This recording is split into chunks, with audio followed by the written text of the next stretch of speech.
Hello students, I am Dr. Kirana.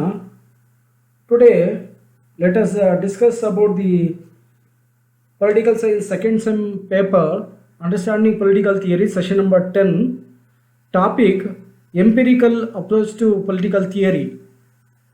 ವಿದ್ಯಾರ್ಥಿಗಳೇ ಈ ದಿನ ನಾವು ರಾಜ್ಯಶಾಸ್ತ್ರ ವಿಷಯದ 2ನೇ ಸೆಮಿಸ್ಟರ್ ಪತ್ರಿಕೆಯಾದಂಥ ರಾಜಕೀಯ ಸಿದ್ಧಾಂತದ ಅರಿವು ಇದಕ್ಕೆ ಸಂಬಂಧಿಸಿದಂಥ ಹತ್ತನೇ ಸೆಷನ್ನ ವಿಷಯ ಪ್ರಾಯೋಗಿಕ ದೃಷ್ಟಿಕೋನ.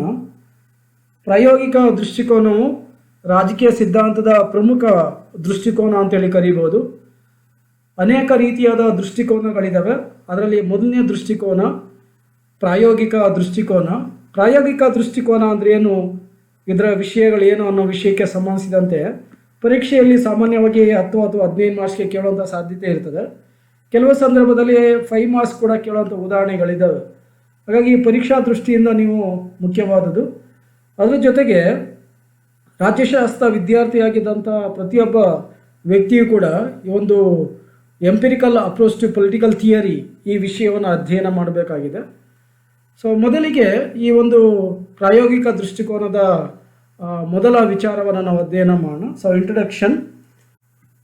The empirical or descriptive theory is primarily concerned with things like state structure, political processes, etc. As they are, the argument is that political institutions and political behavior have to be described with a much scientific accuracy as possible. This type of study may be based upon observations or may refer to some universal constant attribute of human nature. So ಇದು ಬಹಳ ಮುಖ್ಯವಾದಂಥ ಒಂದು ಚಿಂತನೆ ರಾಜಕೀಯ ಚಿಂತನೆಯಲ್ಲಿಯೇ. ಕಾರಣ ಏನಂದರೆ ರಾಜ್ಯಶಾಸ್ತ್ರವನ್ನು ಅವಲೋಕನದ ಮೂಲಕ ಹಾಗೂ ವಿಜ್ಞಾನದ ತಳಹದಿಯಲ್ಲಿ ಅಧ್ಯಯನ ಮಾಡಿದಂತಹ ಆಧುನಿಕ ಹಾಗೂ ಪ್ರಮುಖವಾದ ಒಂದು ದೃಷ್ಟಿಕೋನ ಅಂತ ಇದನ್ನು ಕರೀಬೋದು. ಇದು ನೈತಿಕ ಅಂಶಗಳಿಗೆ ಅವಕಾಶವನ್ನು ನೀಡದೆ ಸಂಪೂರ್ಣವಾಗಿ ಸಂಶೋಧನೆ ಆಧಾರದ ಮೇಲೆ ವಾಸ್ತವಿಕ ಅಥವಾ ನೈಜ ಘಟನೆಗಳ ಕಡೆ ಇದು ಗಮನವನ್ನು ಹರಿಸುತ್ತದೆ. ಹಾಗಾಗಿ ಇದೊಂದು ಬಹಳ ಮುಖ್ಯವಾದಂಥ ಒಂದು ವಿಚಾರ. A third variety of this may concern it self with purely external behaviour of the individual. ಪ್ರತಿಯೊಬ್ಬ ವ್ಯಕ್ತಿಯ ಬಾಹ್ಯ ಒಂದು ನಡವಳಿಕೆ ಏನಿದೆ ಆ ಬಾಹ್ಯ ನಡವಳಿಕೆಯ ಕಡೆ ಇದು ಗಮನವನ್ನು ಹರಿಸುತ್ತೆ. The behaviouralist are obsessed by the fact that the quantitative assessment of individual behaviour be is a voter or a legislature or a judge or an administrator might enable us to discover some general principles which may be valid in similar situation elsewhere. So ಆತ ವಿದ್ಯಾರ್ಥಿಯಾಗಿರಲಿ ಅಥವಾ ಒಬ್ಬ ಮತದಾರನಾಗಿರಲಿ ಅಥವಾ ಒಬ್ಬ judge ಆಗಿರಲಿ, so ಆತ ತನ್ನ ತೀರ್ಮಾನಗಳನ್ನು ಕೊಡಬೇಕಾದಾಗ ಪ್ರಾಯೋಗಿಕವಾಗಿಯೇ ತೀರ್ಮಾನವನ್ನು ಕೊಡುವಂಥದ್ದು, ಪ್ರಯೋಗಗಳ ಆಧಾರದ ಮೇಲೆ ತೀರ್ಮಾನವನ್ನು ಕೊಡುವಂಥದ್ದು. ಸೊ ಅದರ ಹೊರತಾಗಿ ಅವನು ತನ್ನ ಒಂದು ತೀರ್ಮಾನವನ್ನು ಕೊಡಲಿಕ್ಕೆ ಸಾಧ್ಯ ಇಲ್ಲ. So empiricist uses impartial observation to judge the reliability of the arguments. So ತನ್ನ ತೀರ್ಮಾನವನ್ನು ಕೈಗೊಳ್ಳಬೇಕಾದ ರಾಜ್ಯಶಾಸ್ತ್ರದ ಒಂದು ವಸ್ತು ವಿಷಯಗಳಿಗೆ ಸಂಬಂಧಿಸಿದಂತೆ ಚಟುವಟಿಕೆಗಳಿಗೆ ಸಂಬಂಧಿಸಿದಂತೆ ತೀರ್ಮಾನವನ್ನು ಕೈಗೊಳ್ಳಬೇಕಾದಾಗ ಅವನು ಅವಲೋಕನದ ಮೂಲಕ ತೀರ್ಮಾನವನ್ನು ಕೈಗೊಳ್ತಾನೆ.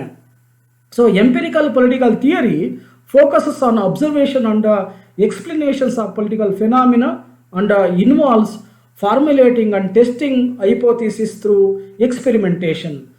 ಸೊ ರಾಜಕೀಯ ಚಟುವಟಿಕೆಗಳ ಬಗ್ಗೆ ತೀರ್ಮಾನವನ್ನು ಕೈಗೊಳ್ಳಬೇಕಾದ ಸಂದರ್ಭದಲ್ಲಿ ಅವನು ವಿವರಣೆಗಳನ್ನು ನೀಡ್ತಾನೆ, ಜೊತೆಗೆ ಅವನು ಮಾದರಿಗಳನ್ನು ಅನುಸರಿಸ್ತಾನೆ, ಜೊತೆಗೆ ಆತನ ಒಂದು ಅನುಭವ ಏನಿದೆ ಆ ಅನುಭವದ ಆಧಾರದ ಮೇಲೆ ತೀರ್ಮಾನವನ್ನು ಕೈಗೊಳ್ತಾನೆ. ಸೊ ಹಾಗಾಗಿ ಅದನ್ನು ನಾವು ಪ್ರಾಯೋಗಿಕ ದೃಷ್ಟಿಕೋನ ಅಂತೇಳಿ ಕರಿಬೋದು. This approach procures the incorporation of any value judgment in the study of institutional political life.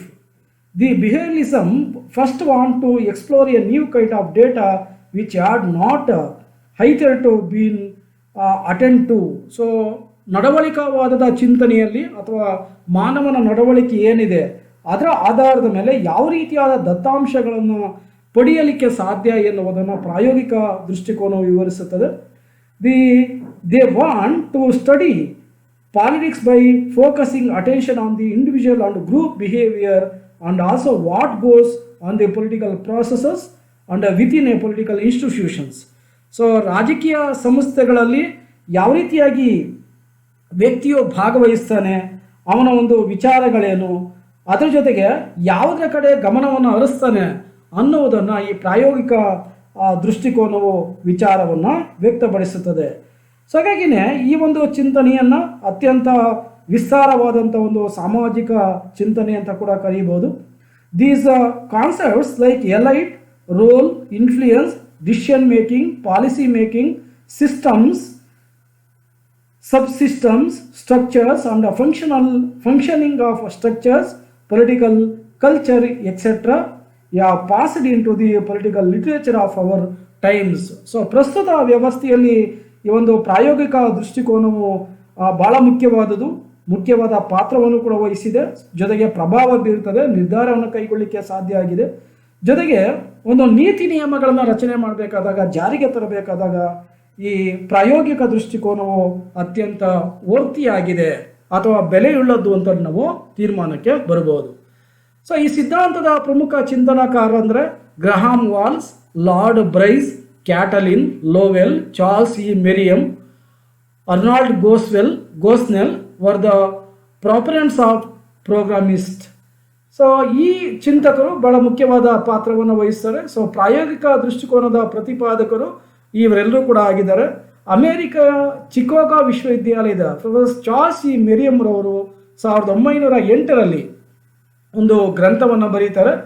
So ಪ್ರಾಥಮಿಕ ಚುನಾವಣೆಗಳಂತೇಳಿ. ಸೊ ಇದರಲ್ಲಿ ಪ್ರಾಯೋಗಿಕ ದೃಷ್ಟಿಕೋನದ ಬಗ್ಗೆ ಚರ್ಚೆಯನ್ನು ಮಾಡ್ತಾರೆ. So professor of the university of Chicago USA Charles E Merriam reinforced the empirical view of the primary elections in 1908. So ನಂತರ 1925ರಲ್ಲಿ ಅವರು ಮತ್ತೊಂದು ಗ್ರಂಥವನ್ನು ಬರೀತಾರೆ, ನ್ಯೂ ಆಸ್ಪೆಕ್ಟ್ಸ್ ಆಫ್ ಪಾಲಿಟಿಕ್ಸ್ ಎನ್ನುವ ಗ್ರಂಥವನ್ನು ಬರೀತಾರೆ. ಸೊ ಈ ಗ್ರಂಥದಲ್ಲಿ ಚುನಾವಣೆಗೆ ಸಂಬಂಧಿಸಿದಂಥ ಲಕ್ಷಣಗಳು, ಗುರಿಗಳು, ಪದ್ಧತಿಗಳ, ವಿಧಾನಗಳ, ಅಂಕಿ ಅಂಶಗಳಿಗೆ ಪ್ರಾಮುಖ್ಯತೆಯನ್ನು ಕೊಡ್ತಾರೆ. ಸೊ ಅದೇ ರೀತಿಯಾಗಿ ಗೊನ್ನೆಲ್ ರವರು ಕೂಡ ಮತದಾನದ ದತ್ತಾಂಶಗಳನ್ನು ಉಪಯೋಗಿಸಿ ಸಂಖ್ಯಾಶಾಸ್ತ್ರ ಮತ್ತು ನಡತೆಯ ವಿಶ್ಲೇಷಣೆ ಸಾಧ್ಯ ಎಂದಿದ್ದಾರೆ. So Gosnell also performed statistical and behavioral analysis using polling data. So ಈ ರೀತಿಯಾದ ಒಂದು ಚಿಂತನೆಗಳನ್ನು ನಾವು ಕಾಣಬಹುದು. It is worthy of notice that from Plato to the 19th century the generally accepted approach to politics was the normative approach. So ಪ್ಲೇಟೋರವರ ಕಾಲದಿಂದ ನಾವು ನೋಡಿದಾಗ ಆವತ್ತಿನಿಂದ 19ನೇ ಶತಮಾನದವರೆಗೆ ಒಂದು ಮೌಲ್ಯಾಧಾರಿತ ದೃಷ್ಟಿಕೋನದ ಕಡೆ ಗಮನವನ್ನು ಹರಿಸಲಾಗಿತ್ತು. ಸೊ ಅದಾದ ನಂತರ ಒಂದು ಹೊಸ ವ್ಯವಸ್ಥೆಗೆ ನಾವು ರಾಜ್ಯಶಾಸ್ತ್ರದಲ್ಲಿ ತಲುಪಿದ್ದೀವಿ, ಅದನ್ನೇ ಪ್ರಾಯೋಗಿಕ ದೃಷ್ಟಿಕೋನ ಅಂತ ಕರೀಬೋದು. However, in the early 20th century, men like Max Weber, Graham Walsh and Arthur Bentley have an empirical dimensions to the study of politics. Graham Walsh brought realism to politics by emphasizing the psychological dimension that his book human nature in politics, so published in 1908. So ಈ ರೀತಿಯಾಗಿ Graham ವಲ್ಲಾಸ್ ರವರು ಕೂಡ ಒಂದು ಶ್ರೇಷ್ಠವಾದ ಚಿಂತನೆಯನ್ನು ಕೊಟ್ಟಿರೋದನ್ನು ಕಾಣಬಹುದು. So ಈ ಒಂದು ಚಿಂತನೆಯನ್ನು ಆಧರಿಸಿ ನಾವು ನಿರ್ಧಾರವನ್ನು ಮಾಡೋದಾದರೆ ಪ್ರಾಯೋಗಿಕ ದೃಷ್ಟಿಕೋನವು ಕೇವಲ ವ್ಯಾಲ್ಯೂ ಅಥವಾ ಮೌಲ್ಯಗಳ ಕಡೆ ಗಮನವನ್ನು ಹರಿಸೋದಿಲ್ಲ, ಇದು ವಿಶ್ಲೇಷಣೆಯನ್ನು ಒಳಗೊಂಡಿದೆ, ನೈಜ ಅಂಶಗಳ ಕಡೆ ಇದು ಗಮನವನ್ನು ಹರಿಸುತ್ತದೆ. ಪ್ರಾಯೋಗಿಕ ದೃಷ್ಟಿಕೋನವು ಸ್ವಾಭಾವಿಕ ವಿಜ್ಞಾನಗಳ ಕಡೆ ಗಮನವನ್ನು ಹರಿಸುತ್ತದೆ. ಸೊ ಸ್ವಾಭಾವಿಕ ಚಿಂತನೆಯನ್ನು ಅದು ವ್ಯಕ್ತಪಡಿಸುತ್ತದೆ. ಸೊ ಭೌತಶಾಸ್ತ್ರ ಮತ್ತು ಇತರ ಸ್ವಾಭಾವಿಕ ವಿಜ್ಞಾನಗಳ ಕಡೆ ಇದನ್ನು ಅಳವಡಿಸಿ ಚಿಂತನೆಯನ್ನು ಮಾಡಲಾಗಿದೆ. ಸೊ ರಾಜ್ಯಶಾಸ್ತ್ರದ ವಿಷಯಗಳನ್ನು ಪ್ರಯೋಗದ ಮೂಲಕ ನಿರ್ದಿಷ್ಟ ನಿರ್ಧಾರಕ್ಕೆ ಬರಲು ಸಾಧ್ಯ ಅನ್ನೋದನ್ನು ಈ ಸಿದ್ಧಾಂತಕಾರರು ಅಭಿಪ್ರಾಯವನ್ನು ವ್ಯಕ್ತಪಡಿಸ್ತಾರೆ. ಸೊ ಭೌತಶಾಸ್ತ್ರದಲ್ಲಿ ಮೇಲಿನ ಮೇಲೆ ಪ್ರಯೋಗ ನಡೆಸಿ ತೀರ್ಮಾನಕ್ಕೆ ಬರುವಂತೆ ರಾಜ್ಯಶಾಸ್ತ್ರದಲ್ಲೂ ಕೂಡ ರಾಜಕೀಯ ಸಂಗತಿಗಳ ಬಗ್ಗೆ ಮೇಲಿನ ಮೇಲೆ ಪ್ರಯೋಗಗಳನ್ನು ನಡೆಸಿ ತೀರ್ಮಾನವನ್ನು ಕೈಗೊಳ್ಳಲಿಕ್ಕೆ ಸಾಧ್ಯ ಎನ್ನುವುದನ್ನು ಪ್ರಾಯೋಗಿಕ ದೃಷ್ಟಿಕೋನವು ತಿಳಿಸುತ್ತದೆ. The empirical perspective is compatible with the natural sciences adapted to the natural and the psychological. The theory is that the subject of politics can be determined by experiment. So ರಾಜಕೀಯ ಚಿಂತನೆಯು ಅಥವಾ ರಾಜ್ಯಶಾಸ್ತ್ರದ ಚಿಂತನೆಗಳನ್ನು ಅನುಭವದ ಆಧಾರದ ಮೇಲೆ ಮತ್ತು ಪ್ರಯೋಗಗಳ ಆಧಾರದ ಮೇಲೆ ತೀರ್ಮಾನಕ್ಕೆ ಬರಲಿಕ್ಕೆ ಸಾಧ್ಯ ಅನ್ನೋದನ್ನು ನಾವಿಲ್ಲಿ ಅರ್ಥ ಮಾಡ್ಕೊಬೇಕಾಗುತ್ತೆ. The theory is that it is possible to experiment with politics in a political science and come to a conclusion in order to make an application in physics. So ಭೌತಶಾಸ್ತ್ರದಲ್ಲಿ ಮೇಲಿನ ಮೇಲೆ ಪ್ರಯೋಗಗಳನ್ನು ನಡೆಸುವಂತೆ ರಾಜ್ಯಶಾಸ್ತ್ರದಲ್ಲೂ ಕೂಡ ಪ್ರಯೋಗಗಳನ್ನು ನಡೆಸ್ಬೋದು ಅನ್ನೋದನ್ನು ಹೇಳುತ್ತೆ. ಸೊ ರಾಜ್ಯದಿಂದ ಅಳವಡಿಸಲ್ಪಟ್ಟಂಥ ನೀತಿಗಳು ಹೊಸ ಕಾನೂನುಗಳನ್ನು ಅಂಗೀಕರಿಸಿದ ಸಾರ್ವಜನಿಕರು ಒಪ್ಕೊಂಡ್ರೆ ಅದಕ್ಕೆ ಹೊಸ ರಾಜಕೀಯ ಪ್ರಯೋಗ ಅಂತೇಳಿ ನಾವು ನಂಬೋದಾಗಿದೆ. ಒಂದು ವೇಳೆ ಅದನ್ನು ವಿರೋಧ ಮಾಡಿದ್ರೆ ಮತ್ತೆ ಅದರಲ್ಲಿ ಬದಲಾವಣೆಗಳನ್ನು ತಂದು ಹೊಸ ವ್ಯವಸ್ಥೆಯ ಕಾನೂನುಗಳನ್ನು ಮೇಲಿಂದ ಮೇಲೆ ಜಾರಿಗೆ ತರಲಿಕ್ಕೆ ಸಾಧ್ಯ ಆಗುತ್ತೆ. ಸೊ ಅಂಥ ಅನೇಕ ಹಕ್ಕುಗಳನ್ನು ನಾವು ಕಾಣ್ತೀವಿ ಅಥವಾ ಅನೇಕ ಒಂದು ಕಾನೂನುಗಳನ್ನು ಕಾಣ್ತೀವಿ.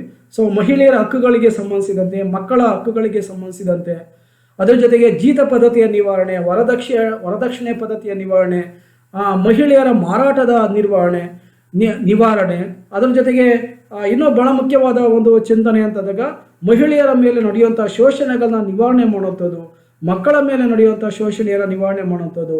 ಸೊ ಈ ಥರದ ಒಂದು ಕಾನೂನುಗಳಿಗೆ ಸಂಬಂಧಿಸಿದಂತೆ ಸರ್ಕಾರ ಪ್ರಯೋಗಗಳನ್ನು ಮಾಡ್ತಾ ಯಶಸ್ಸನ್ನು ಕಂಡಿದೆ. ಸೊ ಸಾಮಾಜಿಕ ಸಮಸ್ಯೆಗಳನ್ನು ಹೋಗಲಾಡಿಸಲು ಕಾನೂನುಗಳು ಮುಖ್ಯವಾಗಿರ್ತವೆ. ಸೊ ಯಾವ ರೀತಿಯಾಗಿ ಭೌತಶಾಸ್ತ್ರ ಮತ್ತು ರಸಾಯನಶಾಸ್ತ್ರ ಹಾಗೂ ಇತರೆ ಸ್ವಾಭಾವಿಕ ವಿಜ್ಞಾನಗಳಲ್ಲಿ ಮೇಲಿಂದ ಮೇಲೆ ಪ್ರಯೋಗವನ್ನು ಮಾಡಿ ಯಶಸ್ಸನ್ನು ಗಳಿಸ್ತಾರೋ ಅದೇ ರೀತಿಯಾಗಿ ರಾಜಕೀಯ ಸಮಸ್ಯೆಗಳಲ್ಲೂ ಕೂಡ ಮೇಲಿನಿಂದ ಮೇಲೆ ಪ್ರಯೋಗಗಳನ್ನು ನಡೆಸಿ ಯಶಸ್ಸನ್ನು ಗಳಿಸಲಾಗುತ್ತೆ. ಸೊ ಪ್ರಾಯೋಗಿಕ ದೃಷ್ಟಿಕೋನವು ನೈಜ ಸಂಗತಿಗಳು, ಪ್ರಯೋಗಗಳು ವಿಜ್ಞಾನದಂತೆ ಕಂಡುಬರುವ ಚಿಂತನೆಯನ್ನು ಒಳಗೊಂಡಿದೆ. ಸೊ ಈ ಮೌಲ್ಯಗಳೇನಿದ್ದಾವೆ, ಸೊ ಆ ಮೌಲ್ಯಗಳ ಮತ್ತು ತತ್ವಶಾಸ್ತ್ರವನ್ನು ಕಡೆಗಣಿಸುತ್ತಾ ಆಧುನಿಕ ಕಾಲಕ್ಕೆ ವ್ಯವಸ್ಥಿತವಾದ ಸಿದ್ಧಾಂತವನ್ನು ಇದು ಒದಗಿಸಿಕೊಟ್ಟಿದೆ. ಇಲ್ಲಿ ಪ್ರತಿಯೊಂದು ರಾಜಕೀಯ ಪ್ರಕ್ರಿಯೆಗಳನ್ನು ಪ್ರಯೋಗಾತ್ಮಕವಾಗಿ ಬಳಸಲಾಗಿದೆ. ಸೊ ಹಾಗಾಗಿ ಪ್ರಯೋಗಾತ್ಮಕವಾಗಿ ಬಳಸಿರೋದ್ರಲ್ಲಿ ಬಹಳ ಮುಖ್ಯವಾಗಿ ನಾವು ಲೀಡರ್ಶಿಪ್, ನಾಯಕತ್ವ, ಆಮೇಲೆ ಎಲೆಕ್ಷನ್, ಸೊ ಚುನಾವಣೆ, ಜೊತೆಗೆ ಅಧಿಕಾರ, ಪವರ್, ಸಚಿವ ಸಂಪುಟದ ತೀರ್ಮಾನಗಳು ಪ್ರಯೋಗಕ್ಕೆ ಒಳಪಡಿಸಿನೇ ತೀರ್ಮಾನವನ್ನು ಮಾಡಲಾಗುತ್ತೆ. ಸೊ ಹಾಗಾಗಿ ಇನ್ನು ಭೌತ ವಿಜ್ಞಾನ ಮತ್ತು ಪ್ರಾಕೃತಿಕ ವಿಜ್ಞಾನಗಳಂತೆ ರಾಜ್ಯಶಾಸ್ತ್ರದಲ್ಲೂ ಕೂಡ ತೀರ್ಮಾನವನ್ನು ಕೈಗೊಳ್ಳಲಿಕ್ಕೆ ಸಾಧ್ಯ ಇದೆ. ಸೊ ಹಾಗಾಗಿನೇ ಅಂಥ ಅನೇಕ ಸಿದ್ಧಾಂತಗಳು ಪ್ರಸ್ತುತ ವ್ಯವಸ್ಥೆಯಲ್ಲಿ ಜಾರಿಗೆ ಬಂದಿರೋದನ್ನು ನಾವು ಕಾಣ್ತೀವಿ. ಸೊ ಅಂದರೆ ಒಂದು ಪ್ರಾಯೋಗಿಕ ದೃಷ್ಟಿಕೋನದ ಆಧಾರದ ಮೇಲೆ ಅನೇಕ ಸಿದ್ಧಾಂತಗಳು ಜಾರಿಗೆ ಬಂದಿರೋದನ್ನು ಕಾಣ್ಬೋದು. ಸೊ ಮುಖ್ಯವಾಗಿ systems theory, behaviourism theory, structural functional theory ಮುಂತಾದವುಗಳು ಇಲ್ಲಿ ಪ್ರಮುಖವಾದ ಪಾತ್ರವನ್ನು ವಹಿಸ್ತವೆ. Systems analysis seeks to provide a value free analysis of politics. So ವ್ಯವಸ್ಥಾ ಸಿದ್ಧಾಂತ ಏನು ಹೇಳುತ್ತೆ ಅಂತಂದರೆ ರಾಜ್ಯಶಾಸ್ತ್ರದಲ್ಲಿ ಮೌಲ್ಯರಹಿತ ಚಿಂತನೆಗಳನ್ನು ವ್ಯಕ್ತಪಡಿಸುತ್ತೆ. A system is any collection of real objects that interact in some way with one another. As Robert A Dahl puts it, political system means any persistent pattern of human relationship that involves to a significant extent power, rule or authority. System can be of two types. One is organic or psychological according to David Easton, and the other is structural and functional, Gabriel Almond. So ಈ ರೀತಿಯಾದ ಒಂದು ಅಭಿಪ್ರಾಯಕ್ಕೆ ಈ ಪ್ರಾಯೋಗಿಕ ಚಿಂತನೆಯಲ್ಲಿ ನಾವು ಕಂಡು ಬರ್ಬೋದು. So ಆದರೂ ಕೂಡ ಅನೇಕ ವಿಷಯಗಳಲ್ಲಿ ನಾವು ಪ್ರಯೋಗಗಳ ಮೂಲಕ ರಾಜಕೀಯ ಸಮಸ್ಯೆಗಳಲ್ಲಿ ಯಶಸ್ಸನ್ನು ಗಳಿಸಿರೋದನ್ನು ಕಾಣ್ಬೋದು. ಸೊ ಭಾರತದ ಇತಿಹಾಸದಲ್ಲಿ ಮುಖ್ಯವಾಗಿ ನೋಡಿದ್ರೆ ಅನೇಕ ಘಟನೆಗಳು ಆ ಕಾನೂನುಗಳನ್ನು ಜಾರಿಗೆ ತರೋದ್ರ ಮೂಲಕ ತೀರ್ಮಾನಗಳನ್ನು ಕೈಗೊಳ್ಳಲಾಗಿದೆ. ಸೊ ಅದರಲ್ಲಿ ಬಹಳ ಮುಖ್ಯವಾಗಿ 1916ರ ಲಕ್ನೋ ಒಪ್ಪಂದ, 1919ರ ಮಾಂಟೆಗೋ ಚೇಮ್ಸ್ಫರ್ಡ್ ಸುಧಾರಣೆ, 1935ರ ಭಾರತ ಸರ್ಕಾರ ಕಾಯ್ದೆ, 1942ರ ಕ್ರಿಪ್ಸ್ ಪ್ಲಾನ್, ಅದೇ ರೀತಿಯಾಗಿ 1947ರಲ್ಲಿ ಭಾರತ ರಾಷ್ಟ್ರದ ವಿಭಜನೆ ಕಾಯ್ದೆ. ಸೊ ಮುಂತಾದ ಪ್ರಯೋಗಗಳು ಯಶಸ್ಸನ್ನು ಕಂಡಿರೋದನ್ನು ನಾವು ಕಾಣ್ತೀವಿ. ಸೊ ಭಾರತದ ಪ್ರಗತಿಪರ ಯೋಜನೆಗಳು, ಅನೇಕ ಪ್ರಗತಿಪರ ಯೋಜನೆಗಳಿದ್ದಾವೆ. ಅನೇಕ ಪ್ರಗತಿಪರ ಯೋಜನೆಗಳು ಕೂಡ ಯಶಸ್ಸನ್ನು ಕಂಡಿರೋದನ್ನು ಕಾಣ್ಬೋದು. ಸೊ ಅದರಲ್ಲಿ ಬಹಳ ಮುಖ್ಯವಾಗಿ ಕಡ್ಡಾಯ ಹಣ ಹೂಡಿಕೆ ಯೋಜನೆ, ಆಮೇಲೆ ಅನೇಕ ಆರ್ಥಿಕ ಯೋಜನೆಗಳು, ಆಮೇಲೆ ಕುಟುಂಬ ಯೋಜನೆಗಳು, ರಾಷ್ಟ್ರೀಯ ಮತ್ತು ಸ್ಥಳೀಯ ಯೋಜನೆಗಳು ಕೂಡ ಯಶಸ್ಸನ್ನು ಕಂಡಿವೆ. ಈವನ್ ಜಗತ್ತಿನಲ್ಲಿ ಕೂಡ ಪ್ರಯೋಗಗಳಿಂದ ಯಶಸ್ಸಾಗಿರೋಂಥ ಅನೇಕ ಉದಾಹರಣೆಗಳನ್ನು ಕೂಡ ಕಾಣ್ಬೋದು. ಉದಾಹರಣೆಗೆ 1935 ವೇಳೆಗೆ ಹಿಟ್ಲರ್ ಒಂದು ನಿರಂಕುಶ ಪ್ರಭುತ್ವವನ್ನು ನಡೆಸ್ತಾ, ಸೊ ಅದರ ದುಷ್ಪರಿಣಾಮವಾಗಿ ಅದನ್ನು ಅರಿತಂಥ ಜಗತ್ತು ಇವತ್ತು ಒಂದು ನಿರಂಕುಶ ಪ್ರಭುತ್ವವನ್ನು ಸಂಪೂರ್ಣವಾಗಿ ಕಡೆಗಣಿಸುತ್ತಾ ಬಂದಿದೆ. ಸೊ ಆದ್ದರಿಂದ ಪ್ರತಿಯೊಂದು ಸರ್ಕಾರದ ಚಟುವಟಿಕೆಗಳು ಮತ್ತು ಮಾನವನ ಚಟುವಟಿಕೆಗಳ ಪ್ರಯೋಗವನ್ನು ನಾವು ಇವತ್ತು ಕಾಣ್ತೀವಿ. ಹಾಗಾಗಿ ಈ ಪ್ರಾಯೋಗಿಕ ದೃಷ್ಟಿಕೋನ ಯಶಸ್ಸನ್ನು ಕೂಡ ಕಂಡಿದೆ, ಜೊತೆಗೆ ಪ್ರಸ್ತುತ ಚಿಂತನೆ ಕೂಡ ಆಗಿದೆ. ಸೊ ರಾಜ್ಯಶಾಸ್ತ್ರದಲ್ಲಿ ವೈಜ್ಞಾನಿಕ ರೀತಿಯಲ್ಲಿ ಅಧ್ಯಯನ ಮಾಡಬಹುದು ಎನ್ನುವುದನ್ನು ಈ ಸಿದ್ಧಾಂತಕಾರರು ನಮಗೆ ತಿಳಿಸಿ ಕೊಟ್ಟಿದ್ದಾರೆ. ಸೊ ಇದರ ಕೆಲವೊಂದು ಪ್ರಮುಖವಾದ ಲಕ್ಷಣಗಳ ಕಡೆ ನಾವು ಗಮನವನ್ನು ಹರಿಸೋಣ. Is the basis of scientific thinking. So ಒಂದು ಮೌಲ್ಯ ಆಧಾರಿತ ವೈಜ್ಞಾನಿಕ ಚಿಂತನೆಯ ಕಡೆ ಇದು ಗಮನವನ್ನು ಹರಿಸುತ್ತೆ. Opposes values and philosophy. So ಮೌಲ್ಯಗಳನ್ನು ಮತ್ತು ತತ್ವಶಾಸ್ತ್ರವನ್ನು ಇದು ವಿರೋಧಿಸುತ್ತೆ. ಮೂರನೇದಾಗಿ ಭೌತಶಾಸ್ತ್ರ ಮತ್ತು ಪ್ರಾಕೃತಿಕ ವಿಜ್ಞಾನಗಳಂತೆ ರಾಜ್ಯಶಾಸ್ತ್ರದಲ್ಲೂ ಕೂಡ ಪ್ರಯೋಗವನ್ನು ಮಾಡಲಿಕ್ಕೆ ಸಾಧ್ಯ ಇದೆ. So politics like the natural sciences and natural sciences can also by experimented with. So fourth one, state and government activities are practical. ರಾಜ್ಯ ಮತ್ತು ಸರ್ಕಾರದ ಚಟುವಟಿಕೆಗಳು ಪ್ರಯೋಗಾತ್ಮಕವಾಗಿ ಯಾವತ್ತೂ ಕೂಡ ಇದ್ದಾವೆ. Fifth one is the model for many other theories. So ಇದು ಅನೇಕ ಇತರ ಸಿದ್ಧಾಂತಗಳಿಗೆ ಮಾದರಿಯಾಗಿದೆ ಅಂತ ಕೂಡ ನಾವು ಹೇಳ್ಬೋದು. So empiricism is based on the observed and measured phenomena. So ಇದು ಒಂದು ಅವಲೋಕನ ಮತ್ತು ಅಳತೆ ಮಾಡುವಂಥ ವಿದ್ಯಮಾನವನ್ನು ಇದು ಗಮನಿಸಿದೆ ಈ ಒಂದು ಸಿದ್ಧಾಂತ. ಸೊ ಪ್ರಾಯೋಗಿಕ ದೃಷ್ಟಿಕೋನ ಮತ್ತೊಂದು ಪ್ರಮುಖವಾದ ಲಕ್ಷಣ, derives knowledge from actual experience rather than from theory or believe. So ಸಿದ್ಧಾಂತ ಹಾಗೂ ನಂಬಿಕೆಗಿಂತ ನಿಜವಾದ ಒಂದು ಅಂಶ ಅಂದರೆ ಅನುಭವದಿಂದ ಜ್ಞಾನವನ್ನು ಪಡೆಯುವುದಾಗಿದೆ. ಅಂಥ ಒಂದು ಜ್ಞಾನವನ್ನು ಒದಗಿಸುವಂಥ ಕೆಲಸವನ್ನು ಪ್ರಾಯೋಗಿಕ ದೃಷ್ಟಿಕೋನ ಮಾಡಿದೆ. It is focused on explaining what is through observation. ಇದು ವೀಕ್ಷಣೆಯ ಮೂಲಕ ಏನು ಎಂಬುದನ್ನು ವಿವರಿಸುವಲ್ಲಿ ಕೇಂದ್ರೀಕರಿಸಿದೆ. Scholars seek to generate a hypothesis which is proposed explanation for some phenomena that can be tested empirically. ವಿದ್ವಾಂಸರು ಪ್ರಾಯೋಗಿಕವಾಗಿ ಪರೀಕ್ಷೆ ಮಾಡಬಹುದಾದ ಕೆಲವು ವಿದ್ಯಮಾನಗಳಿಗೆ ವಾಸ್ತವಿಕ ವಿವರಣೆಯನ್ನು ಸೃಷ್ಟಿಸಲು ಇದು ಪ್ರಯತ್ನವನ್ನು ಮಾಡಿದೆ. So scholar seeks to generate a hypothesis which is proposed explanation for phenomena that can be tested empirically. So ಇದು ವೀಕ್ಷಣೆಯಿಂದ ಪರೀಕ್ಷಿಸಬಹುದಾದ ಒಂದು ಮುನ್ಸೂಚನೆಯನ್ನು ಕೂಡ ನೀಡುತ್ತೆ. It leads to testable prediction with more observation.